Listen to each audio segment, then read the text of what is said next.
السلام علیکم ورحمۃ اللہ وبرکاتہ۔ الحمدللہ وکفی وسلام علی عبادہ الذین اصطفی، اما بعد۔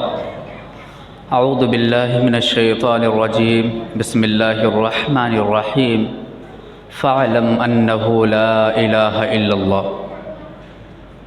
بڑی خوشی اور مسرت کی بات ہے کہ آج جو یہ محفل سجائی گئی ہے، اس کا مقصد یہ ہے کہ کچھ دنوں تک جو اس مسجد کے اندر عقیدے کے عنوان پر کچھ باتیں درس کی شکل میں پیش کی گئیں، اور جن لوگوں نے حصہ لیا اور ایگزام میں بیٹھے، ان لوگوں کی حوصلہ افزائی کے لیے یہ مجلس منعقد کی گئی ہے، اور ساتھ ہی ساتھ اس مجلس سے یہ پیغام ہم لوگوں کے درمیان دینا چاہتے ہیں کہ عقیدہ یہ ایک مسلمان کی جان ہے۔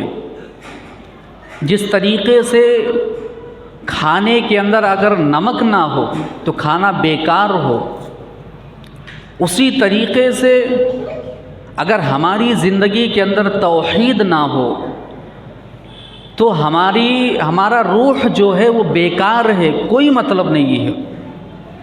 اور توحید، اللہ اکبر، یہ اتنی قیمتی دولت ہے کہ ہمیں مرتے دم تک اس کی حفاظت کرنی ہے، جیسا کہ قرآن مجید کے اندر اللہ رب العالمین نے کہا، یا ایھا الذین آمنوا اتقوا اللہ حق تقاتہ ولا تموتن الا وانتم مسلمون۔ اے ایمان والو، تم اللہ سے ڈرو جیسا کہ اللہ سے ڈرنے کا حق ہے، اور تمہیں موت نہ آئے مگر اسلام کی حالت میں۔ یعنی مرتے دم تک کی ہمیں اس توحید کی، ہمیں عقیدہ ایمان کی حفاظت کرنی ہے، یہ رب کا فرمان ہے۔ آپ دیکھیے کہ اللہ کے نبی صلی اللہ علیہ وسلم جب مکہ کے اندر توحید کی دعوت کا آغاز آپ نے کیا تو 13 سال تک اللہ کے نبی صلی اللہ علیہ وسلم مکہ کے اندر صرف اور صرف توحید کی دعوت دیتے رہے، عقیدہ ایمان کی طرف لوگوں کو بلاتے رہے۔ 13 سالوں تک اللہ کے نبی صلی اللہ علیہ وسلم نے خوب محنت کی، آپ نے طرح طرح کے تکلیفیں، مصیبتیں، پریشانیاں جھیلی، برداشت کی، مگر عقیدہ توحید سے کوئی کمپرومائز نہیں کیا۔ عقیدہ توحید لوگوں کے سامنے بتاتے رہے، پھیلاتے رہے، لوگوں کو بلاتے رہے۔ آپ کو بھی تکلیف ہوئی، آپ کو بھی مصیبتوں اور پریشانیوں کا سامنا کرنا پڑا۔ جن لوگوں نے توحید کا اقرار کیا ان لوگوں کو بھی مصیبتوں اور پریشانیوں کا سامنا کرنا پڑا، مگر انہوں نے توحید سے کمپرومائز نہیں کی۔ آج ہر مسلمان کو یہ بات سمجھنے کی ضرورت ہے کہ ہمارے لیے صرف اللہ، ہمارے رسول، ہمیں جو کتاب دی گئی ہے قرآن کی شکل میں، وہ یہ تمام چیزیں جو عقیدے کی بنیاد ہیں، ان چیزوں کو ہمیں سب سے پہلے رکھنا ہے۔ یہ ہمارے لیے ضروری ہے، اللہ کے سامنے، رسول کے سامنے، قرآن کے سامنے، ان تمام چیزوں کے سامنے کوئی بھی ہو، ہمیں کسی چیز کو ماننے کی ضرورت نہیں ہے۔ سب سے پہلے ہم عقیدے کو رکھیں گے، توحید کو رکھیں گے۔ یہ اگر مضبوط عقیدہ ہر مسلمان بٹھا لے تو آج جو یہ فتنے چل رہے ہیں، چاہے وہ ارتداد کا فتنہ ہو، چاہے وہ بدعت و خرافات کا فتنہ ہو، چاہے وہ مسلمانوں کی جماعت میں شرک و بدعات کی شکل میں جو چیزیں رائج ہے، ساری چیزیں بند ہو جائیں گی اگر یہ چیز آدمی بٹھا لے بس۔ اب دیکھیے، ایک صحابی ہے حضرت سعد بن ابی وقاص رضی اللہ تعالیٰ عنہ، بڑے مشہور صحابی ہیں، ایمان لائے۔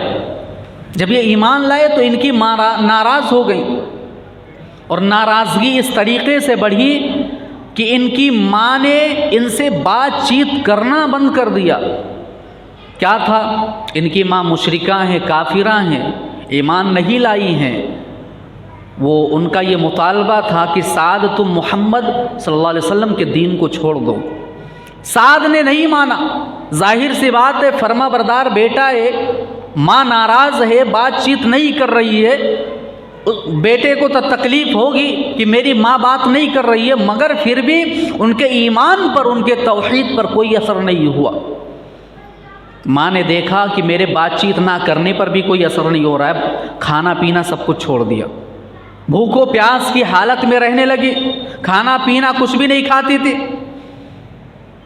بیمار ہو گئی، بستر پر پڑی ہیں، رشتہ دار دیکھنے کے لیے آ رہے ہیں، رشتہ دار پوچھتے تھے تو سعد کی طرف اشارہ کر دیتی تھی، رشتہ دار ان کو گالیاں دیتے تھے۔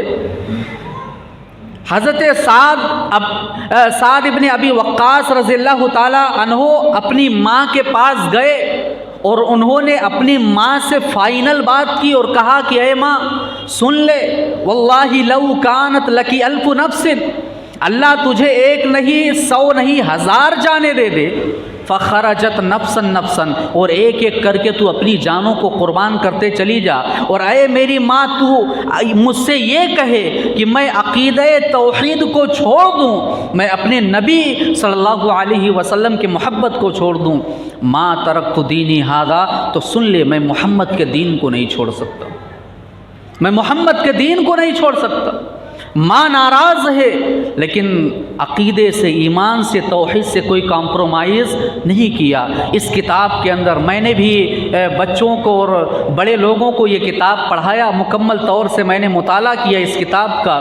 اس کتاب کے اندر عقیدے کی بنیادی چیزیں بیان کر کے رکھ دی گئی ہے۔ ہمارے سماج اور معاشرے کے اندر عقیدے کے جو بگاڑ اور جو خرابیاں ہیں وہ تمام کی تمام چیزیں سوالات اور جوابات کی شکل میں۔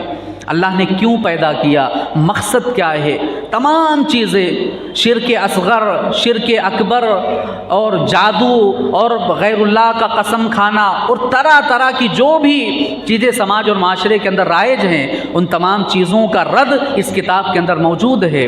اللہ رب العالمین سے ہم دعا کرتے ہیں کہ اللہ رب العالمین ہمیں ہمارے عقیدے کو مضبوط کر دے، اور جن لوگوں نے اس کتاب کے اندر، اس درس کے اندر، اس کورس کے اندر حصہ لیا، ان لوگوں کو علم کے ساتھ عمل کی توفیق دے، ہمارے توحید کو ہمیں آخری دم تک اس کی حفاظت کرنے کی توفیق دے، اور شیخ محترم نے جو محنت کی ہے اس کلاس کے لیے، اس کورس کے لیے، انہیں ان کے علم میں، ان کے عمل میں اور ان کے عمر میں برکت عطا فرمائے، آمین۔ والسلام علیکم ورحمۃ اللہ وبرکاتہ۔